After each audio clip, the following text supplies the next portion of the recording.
Well, good evening, everyone, and welcome to Hooked on Marlins, a Miami Marlins podcast here at FTSN.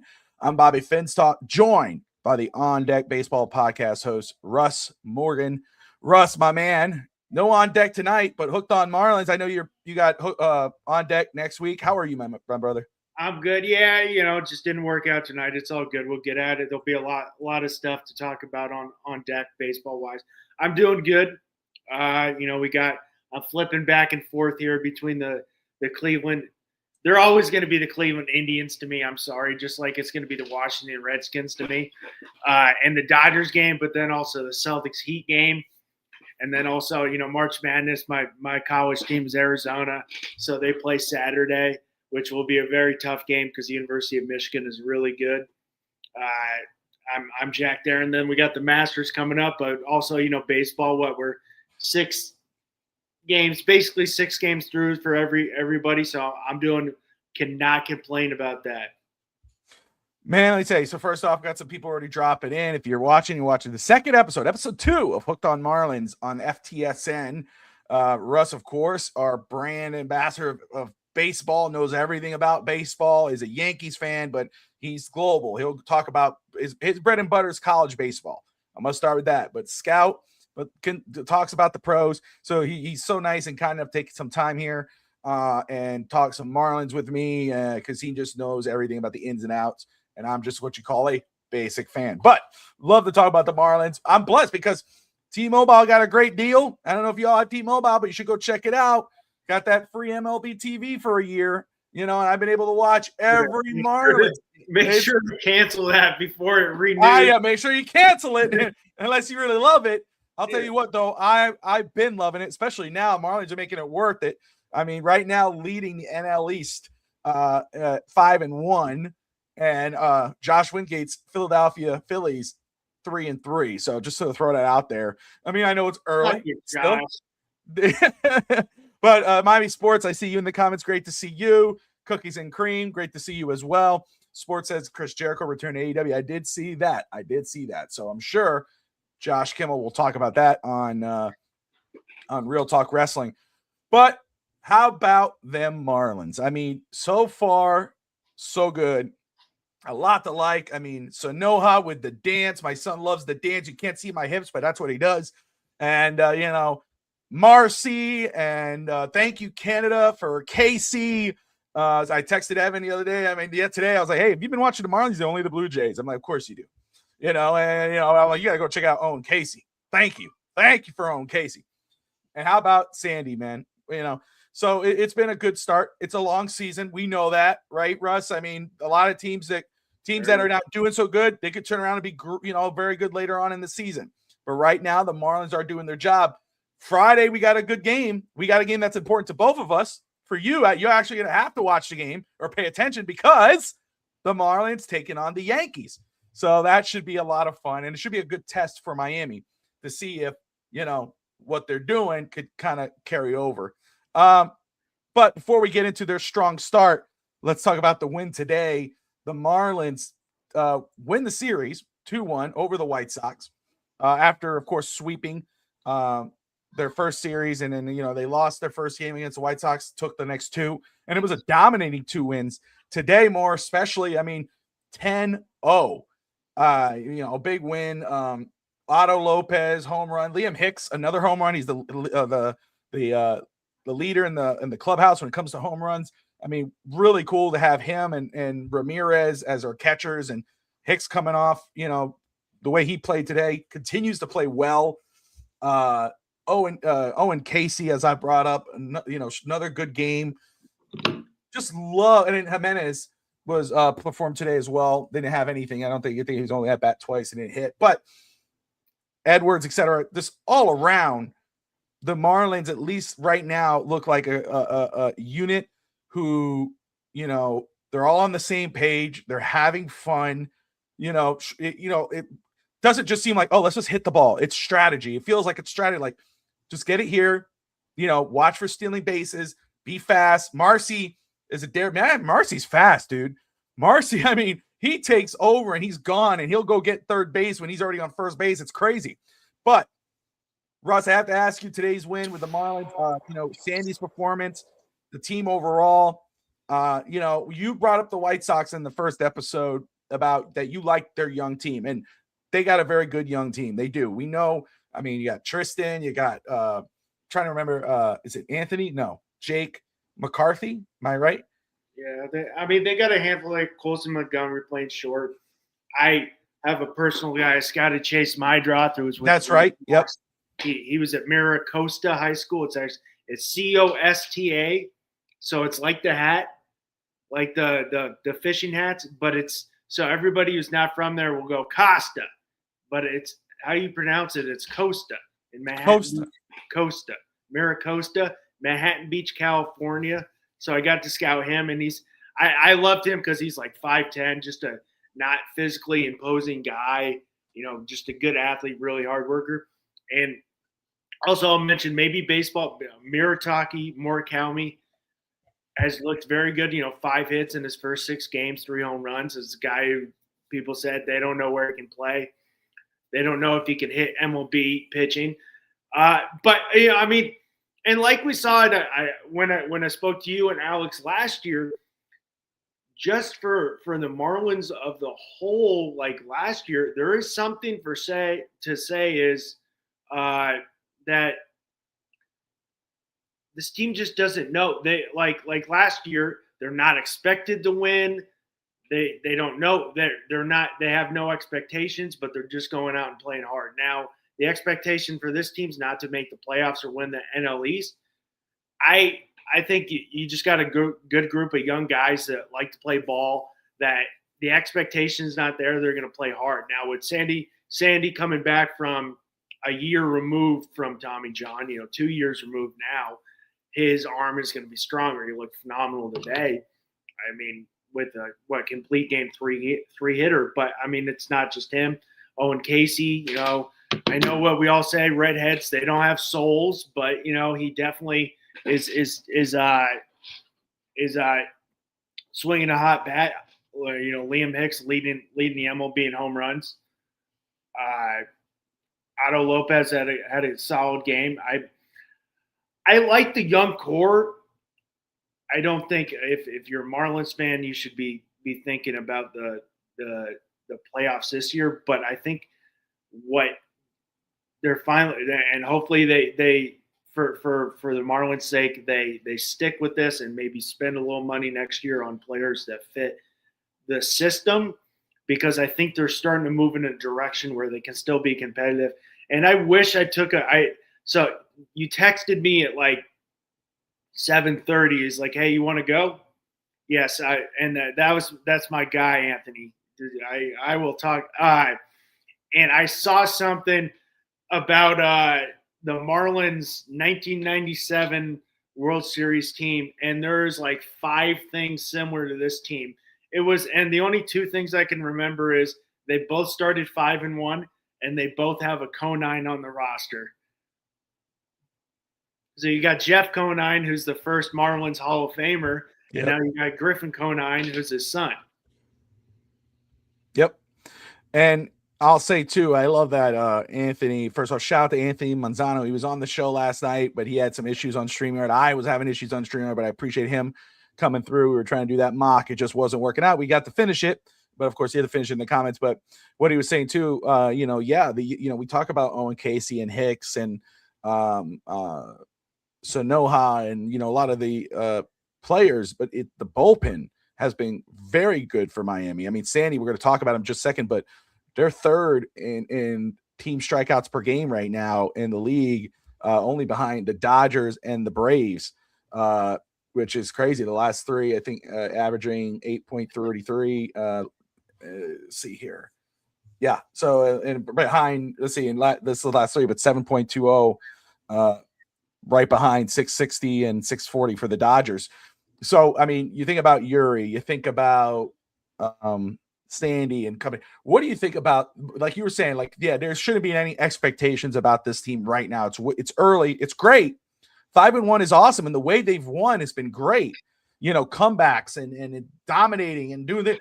But it's still a very young season, and you're going to go against teams that are going to be better and stronger in depth and everything else. We know we're going to see what's going to happen with the Yankees, and how can the Marlins play maybe from behind? Can they come back from a team against the Yankees if they fall behind early?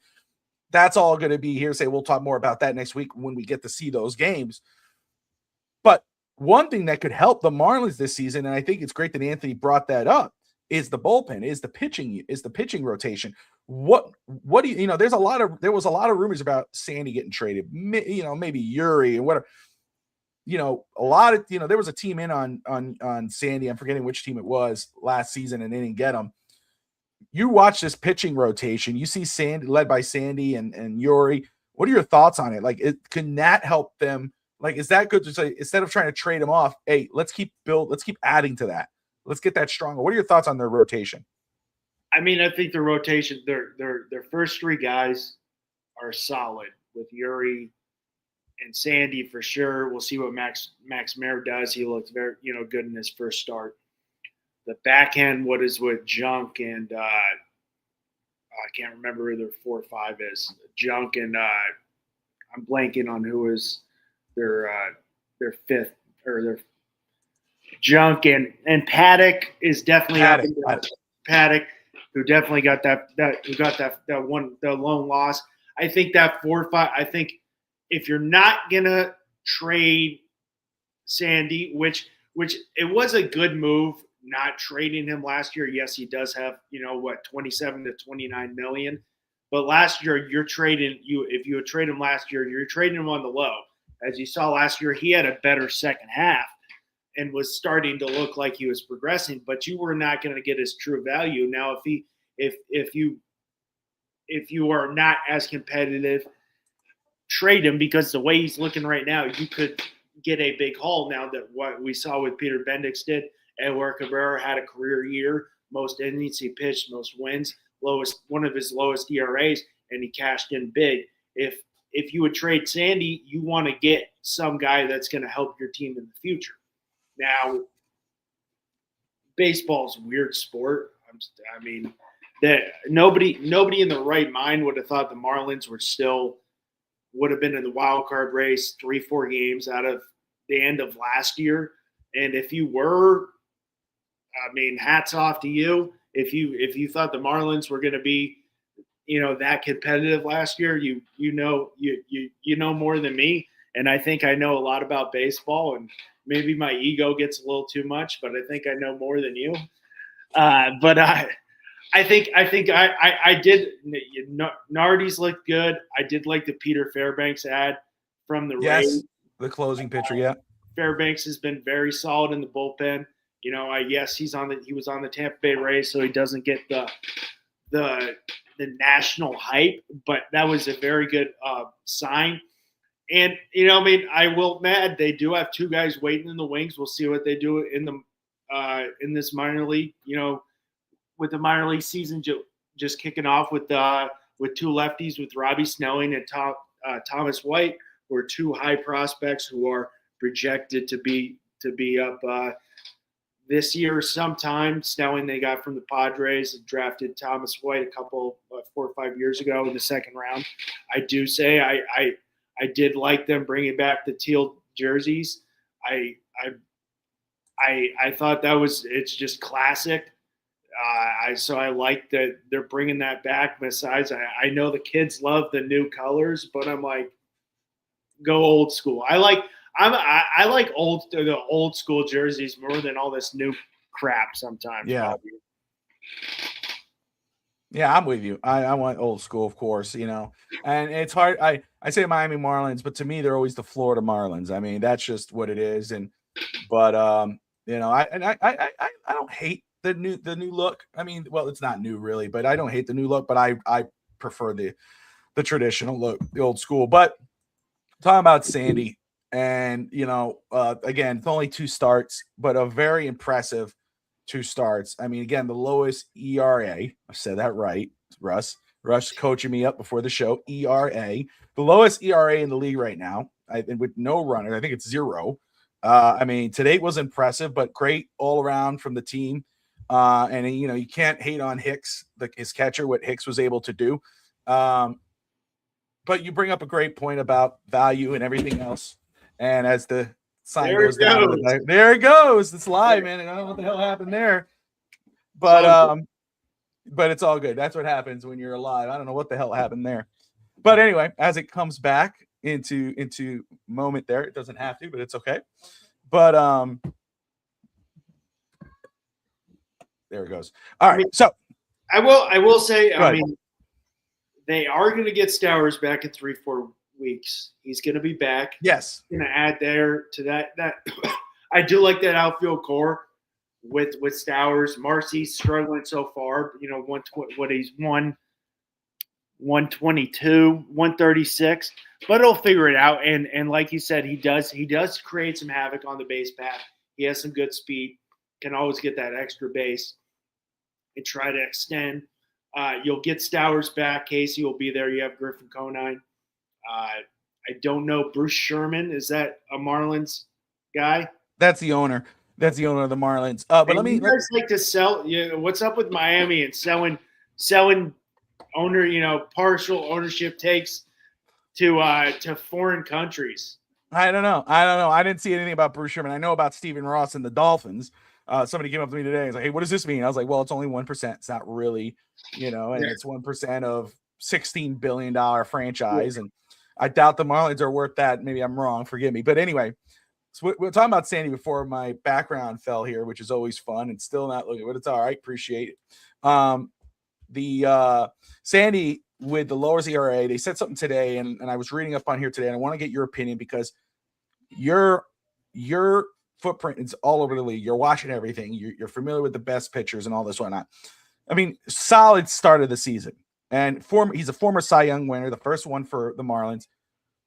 It's only 2 games for at least, or not 4 games, 6 games for the Marlins. 2 games for Sandy. Does he look solid enough that he could be in that contention later on in the year, no matter where the Marlins stand in the standings?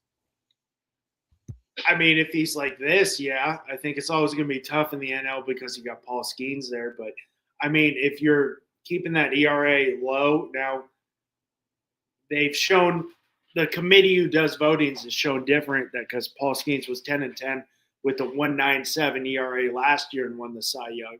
So it means he was giving up less than 2 runs a game and lost 10 games. But I mean, yes, I know what the general census will be is like, hey, they're playing the White Sox. He had 2 good starts against the White Sox and Rockies.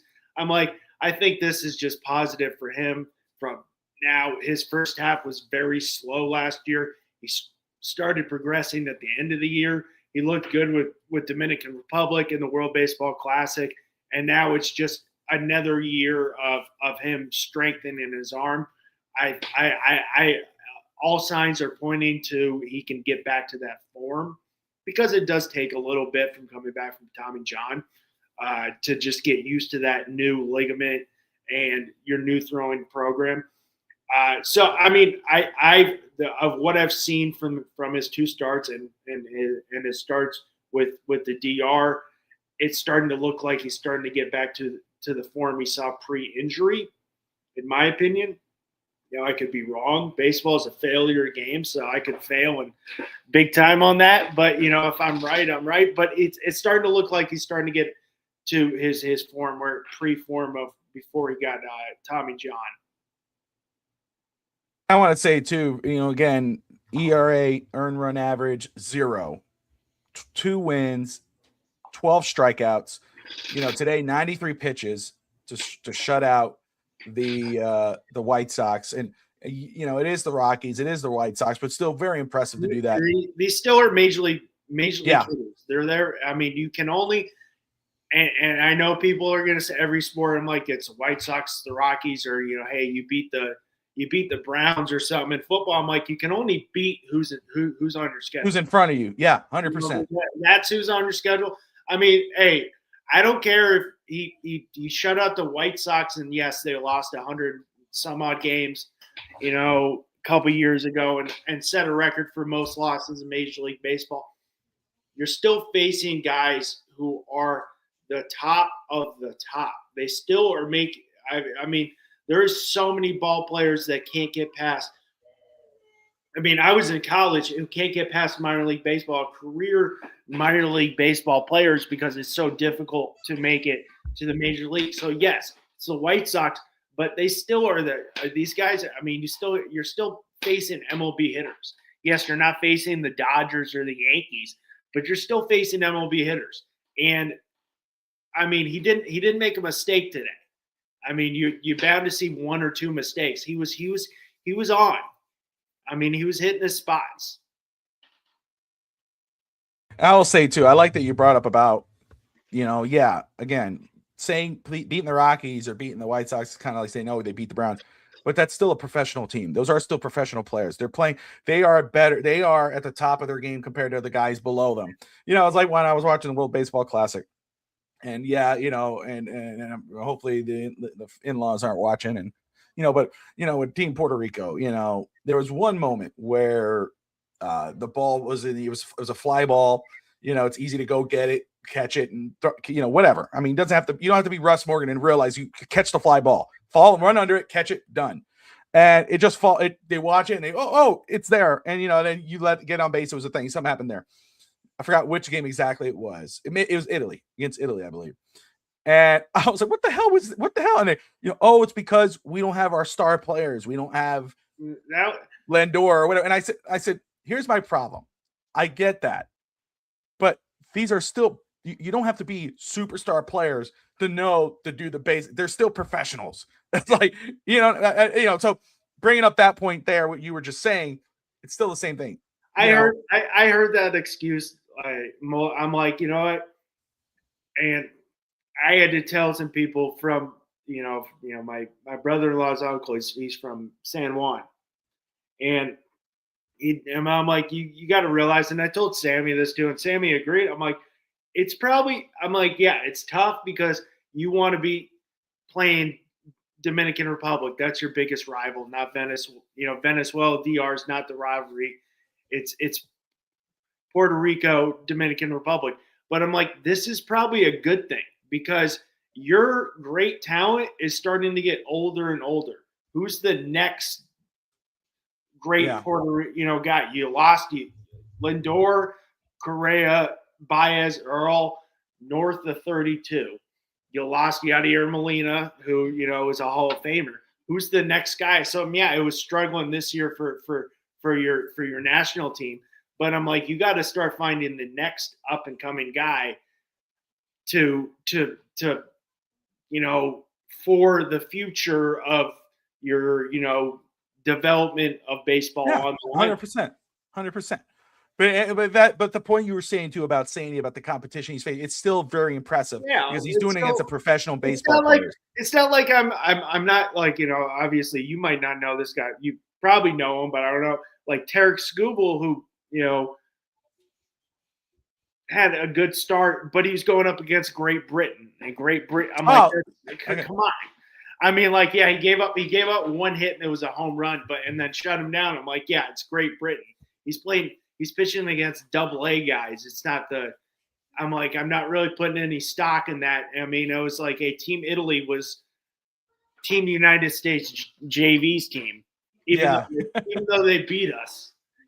Even though I did see, and I don't know if you're a soccer guy, and I did see. Yeah, they didn't make it. They didn't qualify. And like 60% of their team is not even Italian. It's like the Italian World Baseball Classic team. They're all American. I like that. At one point, they showed somebody, and I forgot who the player was on the WBC, and they're like, "Oh, he wanted to play for Team USA, but they didn't ask for him, so then he just went to Team Italy, and Italy won still, but still, it was like, yeah." But anyway, it's gonna be a fun watch. Look, I think Yuri's gonna go. I'm pretty sure it's Yuri against the Yankees on Friday. So we'll see how that plays out.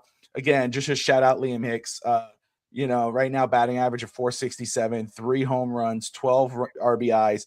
Solid start of the season for Liam Hicks, the catcher for the Marlins, and solid behind the plate too, as well as the catcher. So he's doing really well.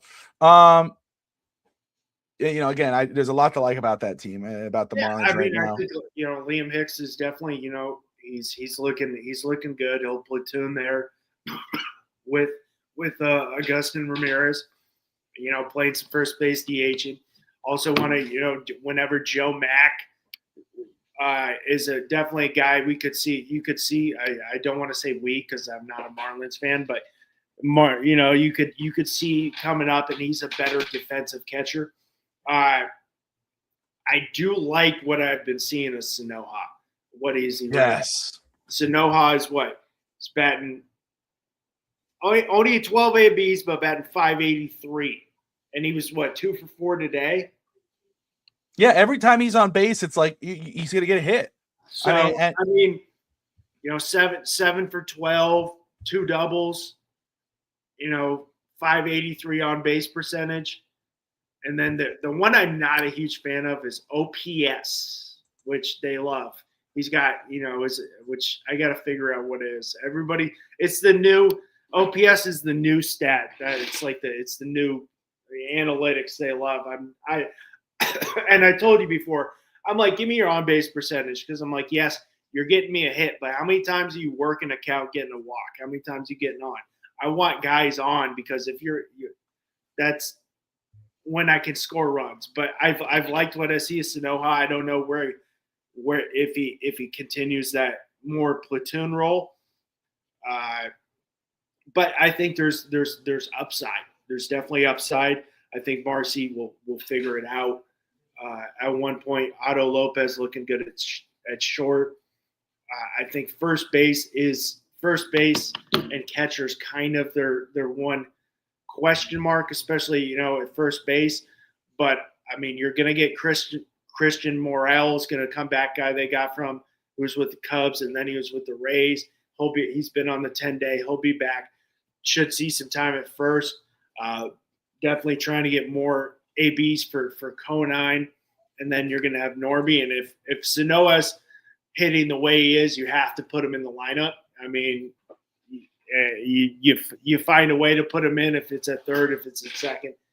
I mean, if he's hitting the way he's been hitting, you cannot put him in the lineup.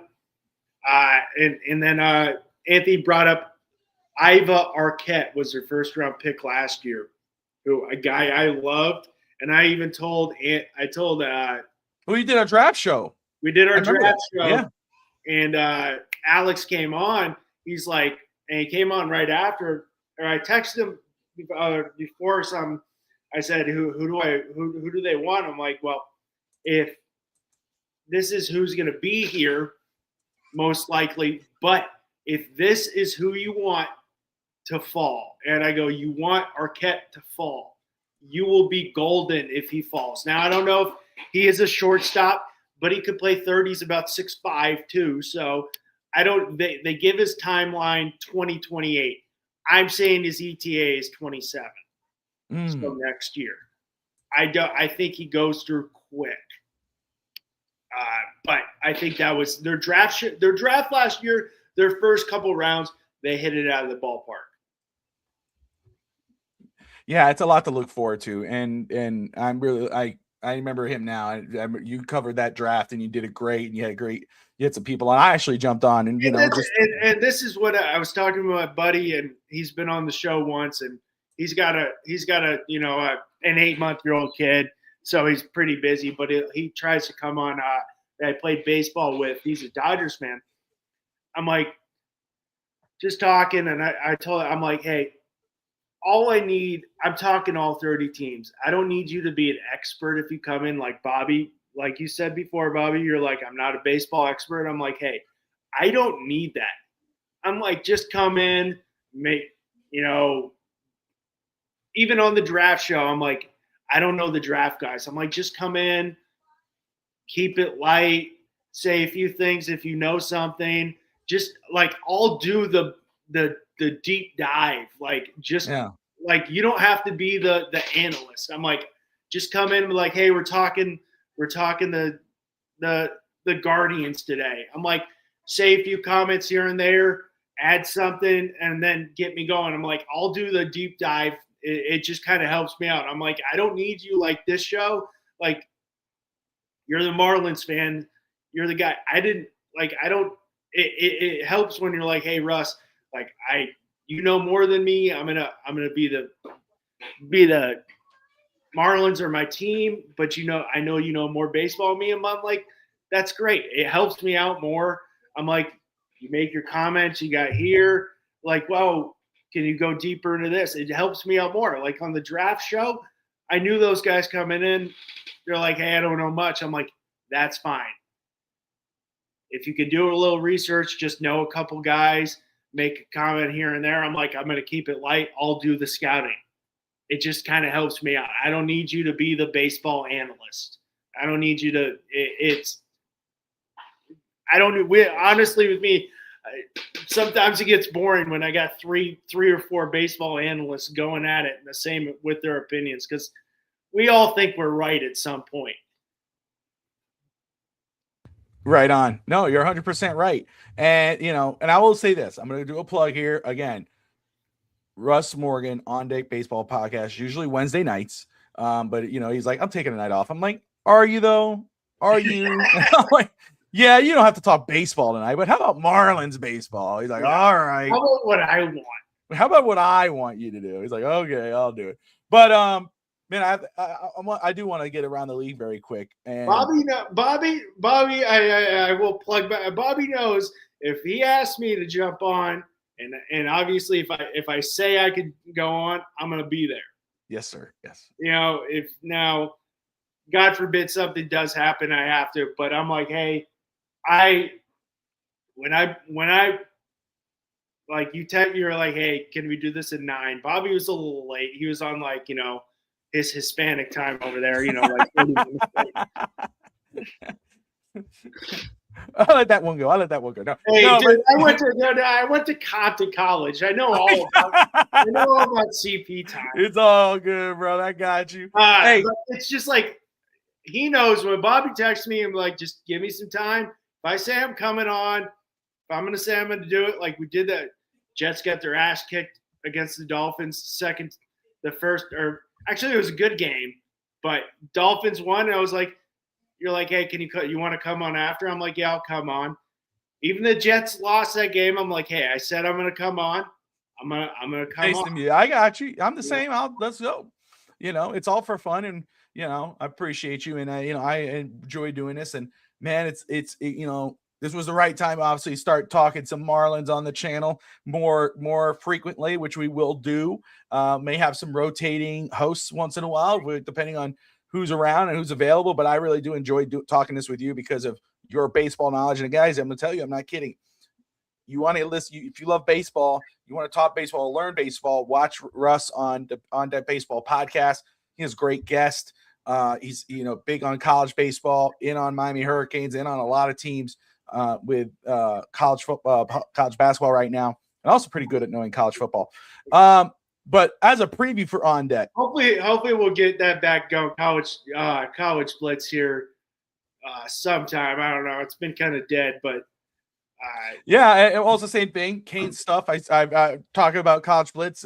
I reached out to Q not too long ago about talking about some Kane's content on the channel as well. So we'll probably have that pulling up around the corner. But it's a little it's not that busy right now with college football, which is okay. We're gonna be pretty busy later on. But as a preview for On Deck, let's talk. Really busy here coming up. Well, I know you got 2.5 weeks. Well, next week I have the epic mock draft with the 32 podcasts. We're going to be live for that for 3 days or 2 days. And then, of course, you got the actual draft a couple weeks after that. I'm working on graphics and everything for that. So I'm already busy. But, why not throw a couple more things on my plate? But around the league, Russ, you're keeping up with all the teams, especially your Yankees team. But as much as you can, of course, teaching and all this whatnot. But with the On Deck Baseball Podcast, you didn't get to do that today, but talk about around the league, your Yankees, the Pirates, Skeens, and what's jumped out at you, man, early on this season? What players are catching your eye? Some of the big stories. What's jumping out, and what's something that we could look forward to next week on Deck? Well, I'm gonna veer away from the Yankees, even though I do want to bring up the Yankees really bad, but I'm gonna veer away. But Angels right-handed pitcher Jose Soriano 2-0 in the year, 11 Ks, 0 ERA. All right. Then I'll say big game today for the Yankees, but Max Fried is 13 and a third innings, 10 Ks, 0 ERA, which I'm really pumped out because I'm ready for about 2 months. Garrett Cole's going to be back, and our rotation is looking tight. And then we had today 6 and a third from Cam Schlittler. The Yankees got the win 5-2. Went 6 and a third. What do you got? 6 Ks? 2 hits, 7 Ks. But I think on that side, I think the AL West is starting to pick it up around the league. Texas, I'm really kind of high. I think they've been down after they won that World Series. They had kind of a letdown fallback, but I think with their rotation, if they can keep DeGrom, Evaldi healthy at the top, you add Mackenzie Gore, you have Jack Leiter, son of former Marlin and Met left-handed pitcher Al Leiter, and then you have Coomer Rocker. I think they're going to have a solid year there. And then you have 5-2 Astros, who took 2 out of 3 from the Red Sox. Suck it, Red Sox, and Rob Dolphins thirsty. Rob's my boy. Yes, we love Rob. He'll be on the draft show with us in a couple weeks, especially on the Sunday show. They got swept by the Astros, so even better. That's always better. You know who didn't get swept? The Marlins. I mean, I think the one team that's always surprised me, that I always write off, and they've started off hot again, is the Milwaukee Brewers. And they made deals, traded away, years before you traded away Corbin Burns a couple years ago, who was their ace and a Cy Young candidate. You trade away Freddie Peralta this offseason in the Mets, but they're still 5-1 and find a way to get it done. And always, it's that small market, but they always find to have guys every year. They had the best record in baseball last year. Yes. Excuse me, I got a little cough. A little one. Yeah. Coronavirus. No, that's what I do with my kids. COVID. God forbid. But and then I did see this is gonna be a local some Florida news, which I have been, and no one will know this but Russ Morgan. But the top 10 of high school baseball rankings right now, and -1 because it's not really that much of Florida, but it is in the state. Number 2 is Venice High School in Venice, Florida. Number 5 is IMG. Now I do say Florida because IMG is basically just a boarding school. And then number, I think 9 was Gulliver Prep. I think that's Miami. Gulliver Prep. Gulliver.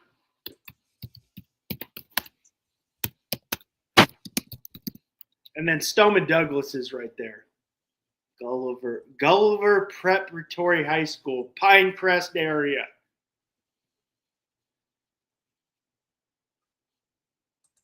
Yeah. Pinecrest, Florida. Okay, so, there you go. A little local news, and then that's going to have a high draft pick there too. Jacob Lombard will be a high. Is like the number 4 prospect in the top 100 right now. Is Pinecrest? Was that a Miami suburb or? What was the name of that again? Pinecrest, Florida. Is that a Pinecrest? Suburb? It's not. Yeah, that's not far off. Yeah. Pinecrest. I know his brother got drafted by the Yankees. I don't know if he was at the same school. And then Stoneman Douglas is also, they're really good too. And that's where, Yeah. But, I mean, early days here in baseball, I think we've seen some good things from a lot of teams. Surprising, with the Brewers. I wouldn't say surprising with the Marlins because I thought they would have been able to take, 4 games at least. You take 5. you have the one bad game, but you take 5 out of 6 from two teams. You got to beat the Rockies and the White Sox. You can't split. So they did their job. You go 5-1. You're going to have going into Friday is going to be a really tough weekend series with the Yankees. We're 5-1 also. It'll be a good test to see what the young guys for the Marlins will do against those pitching, because it's going to be And that's the thing too. I think let me ask you. I want to ask you this, and we'll get on to what's next for FTSM before we wrap it up. But if you had to give a prediction on how that series is going to go, they got 3 games. Yuri, of course, playing game 1, and then you go, I think, is it not Paddock? I think Paddock and then Junk. But how do you see that series playing out? Can you see the Marlins at least getting a win on the Yankees this series?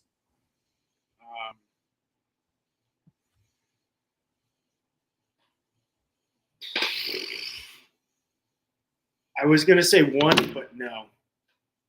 I was going to say 1 too. And I'm going to say 1, and I think their best bet would be Yuri. I think that would be their best bet. I would say their best bet would be Friday or Saturday. I was thinking the Sunday, but the Yankees are still on a 4-man rotation because of just timing with rest days that has worked out. They haven't brought up their 5th starter yet, who's Luis Gil, who's in minor league base, is still getting his work because of days off. So I would say Friday or Saturday, because they're not going to win Sunday because that's Max Fried. But also, I will say, I said the Yankees were going to sweep the Marlins last year, and it was vice versa. And I also robbed Dolphin Search. He's like, "You coming down?" I'm like, thank God I didn't come down for that sweep. I probably would have went out and blown about $500, which probably wouldn't have got me too far in Miami either. And That's right. So that is the Marlins will play the Yankees on Friday at 1:30 Eastern, 1:35 Eastern time. They played 3 games in a row there, Saturday and Sunday as well. And before Miami goes back, Marlins go back to Miami and they play Cincinnati. What's next on FTSN? Well, tomorrow we got Finn's Talk today with Finn, Sammy, and myself. We'll have I can't believe it's only Wednesday. I know, dude. It's crazy. We're gonna have Tyler Taraboshi on with us on Finn's Talk today. He'll be our guest GM for the mock draft simulator. He'll run the sim. Well, I'll run the simulator. He'll decide where to go. We'll talk the picks. So join us for that if you're a Dolphins fan. Saturday, Josh Kimmel should be back. I have to follow up on WrestleMania 5. We're talking about WrestleMania, Hogan versus Macho Man. The Mega Powers collide. Recapping that for, of course, getting into WrestleMania. Macho Man's still alive? No. They're all dead. No, this is we're what we're doing. We're doing WrestleMania Rewind. So we're going back and watching and then kind of revisiting. And it's been great. People love it. Is he the one? I'll tell you this, brother. That's Hogan. That's Hogan. Macho Man is, oh yeah, I'm the Macho Man, Randy Savage. Step into a Slim Jim. Yeah. Hogan's, let me tell you something, brother. Yeah. They're all characters. I love them to death. And then anyway, that Sunday we'll be back with the draft for the Finn's Talk draft show on the clock with Josh Wingate, Coach Vogel, and myself. Josh Wingate behind the scenes doing a lot of cool stuff. I'm excited about where that is going. We'll announce that when it gets here. And of course, we got Heat content coming. We got Canes content coming. We got more Dolphins, of course. We got sports. We got baseball with On Deck. Russ Morgan next week, Wednesday, with a new On Deck baseball podcast. And always, just stay up to date in regards of Marlins content and the late night shows. Those are a lot of fun. And I may be doing a lot more of those, whether that's with Finstanza or myself. So just make sure you're hitting that subscription button. You're liking the show. And let us know what you thought. What do you think about the Marlins being 5-1? Can the Marlins steal a win in the Bronx against the Yankees? Could they pull off another upset and sweep them? Maybe. I don't know. Marlins seem to be having fun. Maybe it's some Sonoha dancing going on in the Bronx this Friday. But Russ. Did you see Sandy made a comment about we need more fans? To be at the game. Yeah. Yeah. I was like, yeah, good for him. He's telling the truth. He should be saying that. Fans, but and I get it, right? I mean, it's like you said, when like going to a Yankees game and then, oh, you're going to go to the game and then the Yankees get swept. You're like, oh, thank God I didn't buy no ticket. The Marlins, for what they've been, trading off stars and doing, when they're, we get stars going, they trade off and they're in the dumpster. Keep winning, keep doing what you're supposed to do, show like you give a damn, and the fans will start to show up. That's how I see it. And if you are always shit in the bed, and management and ownership and players and whatever, fans are not going to show up. But if you're doing what you're supposed to do and you show like you care, which the Marlins are doing, and they're playing great and they look like they're having fun and there's life in that stadium, you brought up about going to that World Baseball Classic. You're like, this is what it should be. You were messaging me. You're like, Bobby, this is the energy. I got it good. I think Alex's son got it, like, he got like the full. Alex was telling me his son went to a couple and went to like DR, and he's like, this is nuts. He's like, my son called me and I can't hear a word because it's like, but that's what could be. Like you were saying at the last show on the last episode, it's not. I think it was you. Forgive me if I'm wrong, but it's not soccer. It's baseball. Oh, baseball, 100% baseball. So if the Marlins continue to do what they're doing, and we're not saying, I'm not saying, come back out of this trip with the, 8-1, I guess 8-1 against. Imagine you come back 8-1. I'm not saying, but continue to do this. You're having fun. Like the team looks like they're having fun. So Noah doing the dance and Xavier, all these guys, it's a fun unit. The fans will come. It's like, that great baseball movie, right? Field of Dreams with Kevin Costner. Build it and they will come. Win and they will come. Be consistent and they will come. Show that you give a damn and they will come. Pete Bendix, what he's been able to do so far with this young unit that you see with the manager, I'm telling you, if I was there, I'd be there to support, because but he's right. We need more fans. Show up. Well, keep winning, keep kicking ass, and they'll show up. Yeah, I think Clayton McCall was a good hire. He comes from the Dodgers. I know I was talking to Alex. Alex was like, "Oh, we gotta, me, you, Bobby, you gotta find a way to meet in the middle." And I'm like, "Well, the middle would be Atlanta." And he goes, "Well, that's closer to you." I'm like, "There's nothing in the middle for you, then, Alex. You live at the bottom of the 48." I'm like, the middle for you would be going like, to the Caribbean. I'm like, if you really want to, like, hey, Bobby, you meet. I'm like, that's the middle. He's in Nashville. I know that's the middle for him. What we should do is look up for a Braves game, Braves versus the Marlins, and go and try to all meet up then. Yeah, it wasn't like if me saying like, my aunt going to the Marlins Yankees, like, they got swept. I'm like, if it was closer, I go. I did that drive. It's long as can be. And there's a toll road everywhere you get in Miami. Yeah. And then you got Miami's a whole other thing. You got the GPS telling you every time get in the left lane. I'm like, the left lane's a freaking toll road. I'm in the left lane. And then they're like, well, you missed your exit. Go to the next exit. And then like getting off the exit for Lone Depot Park, it's like, I'm from California. We call them freeways. I know they're highways here. I call them a freeway. It's like right here. And then it's literally, your GPS is like, make the next left. And you've got just a traffic full of cars that you got to get over. I'm sticking my head out like, just go. No. Alex was like, just go. Just make your way over. I'm like, all right. I guess I got to get in that lane. There you go. I got to get across five lanes of traffic. Oh man. All right, guys. Well, we appreciate everyone who's tuned in. If you're watching after the show, do me a favor, like, subscribe to the channel. We'll be on next week with another episode of Hooked on Marlins. Again, catch Russ next week on Wednesday night, 7:30 Eastern time for the On Deck Baseball podcast, where he goes around the league. That's Russ Morgan. I'm Bobby Finsalt. Like and subscribe, and good night, Miami.